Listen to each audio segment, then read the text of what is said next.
അവളെ അച്ഛൻ ചെറുപ്പത്തിലെ മരിച്ചിട്ട് 2.5 വയസ്സുള്ളപ്പോൾ മരിച്ചിട്ട്. നഷ്ടപ്പെട്ട ആൾ തിരിച്ചു കിട്ടൂല തന്നെ ഉള്ളൂ. ഇല്ല വേദന അത് മാത്രമേ ഉള്ളൂ. ഒരാളില്ലാത്തൊരുത്തോടെ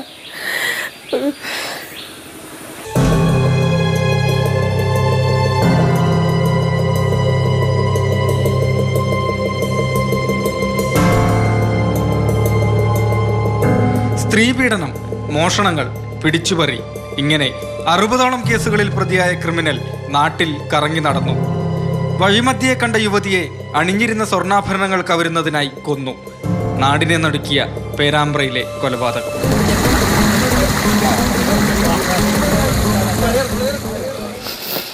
ഓനെന്നാ സ്വർണ്ണം എടുത്തിട്ടാ മതി, ജീവൻ കൊടുത്താൽ മതി. അതൊന്നും ചെയ്തില്ലല്ലോ. അതും എടുത്തോ കൊന്നളിഞ്ഞില്ല.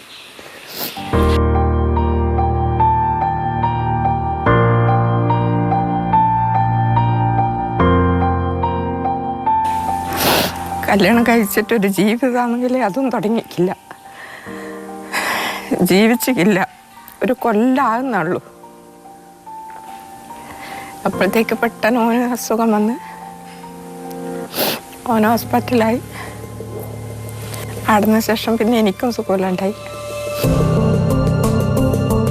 കഴിഞ്ഞ മാർച്ച് 11 അമ്മയ്ക്ക് സുഖമില്ലാത്തതിനാൽ കുറച്ച് ദിവസങ്ങളായി സ്വന്തം വീട്ടിലായിരുന്നു അനു. രാവിലെ 9 മണിയോടെ അസുഖബാധിതനായ ഭർത്താവിനെ ആശുപത്രിയിൽ കാണിക്കുന്നതിന് വേണ്ടിയാണ് അനു വീട്ടിൽ നിന്നിറങ്ങിയത്. ഭർത്താവ് മുളിയങ്ങലങ്ങാടിയിൽ കാത്തുനിൽക്കുകയായിരുന്നു. ഇവിടേക്ക് വേഗത്തിൽ നടന്നു നീങ്ങുന്നതിനിടെയാണ് പ്രതിയായ മുജീബ് റഹ്മാന്റെ കണ്ണിൽപ്പെടുന്നത്. ഇവിടെയാണ് അനുവിനെ തള്ളിയിട്ട് കൊലപ്പെടുത്തിയത്. അനുവിന്റെ വീട്ടിൽ നിന്ന് ഏകദേശം 1.5 കിലോമീറ്റർ ദൂരം. മുജീബ് റഹ്മാൻ അനുവിനെ ബൈക്കിൽ കയറ്റി ഇവിടെ എത്തിയ സമയത്താണ് മൂത്രമൊഴിക്കണമെന്ന് പറയുന്നത്. ബൈക്കിൽ നിന്നിറങ്ങി അനു തോടരികിൽ നിൽക്കുന്നു.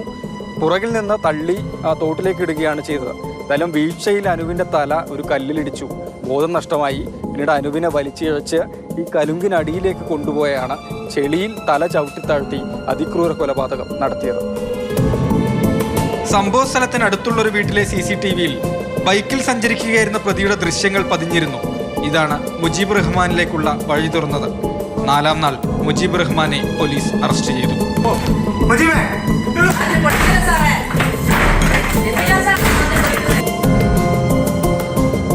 കൊടും ക്രിമിനലായ മുജീബ് നാട്ടിൽ കറങ്ങി നടന്ന ക്രൂര കൊലപാതകം നടത്തിയത് ആരുടെ വീഴ്ചയാണ്? എവിടെയൊക്കെയാണ് പഴുതുകൾ? കടുത്ത ശിക്ഷ ഉറപ്പാക്കിയിരുന്നെങ്കിൽ ഒരു മനുഷ്യജീവൻ രക്ഷിക്കാൻ കഴിയുമായിരുന്നില്ലേ? 59 കേസിൽ പ്രതി എൻ്റെ മോള് പോയാരാന്ന് ഓൽക്ക് അറിഞ്ഞത്. അതുവരെ ഓല് ഇവൻ്റെ കേസ് പേരുള്ള കേസൊന്നും ഓൻ അറിയൂലേ. ഓലെ അറിയാണ്ട് വെച്ചതാ. ഇതുവരെ ഇതാണല്ലോ നിയമം. അനു കൊലക്കേസിൽ പോലീസ് പെട്ടെന്ന് തന്നെ കുറ്റപത്രം കോടതിയിൽ സമർപ്പിച്ചു. വിചാരണ ഉടൻ ആരംഭിക്കും. എന്ന് വെച്ചാൽ ഓനെ എന്നാലും ഇനി പുറത്തേക്ക് കിടക്കരുത്. ഓനെ തൂക്കി കൊല്ലുക ചെയ്യേണ്ട. ഇനി അതാ എനിക്ക് ചെയ്തു തരേണ്ടത് കാര്യം. ഇനി ഓൻ പുറലോകം കാണരുത്. ജോം ടി കെയോടൊപ്പം രാഹുൽ KV, മാതൃഭൂമി ന്യൂസ്, കോഴിക്കോട്.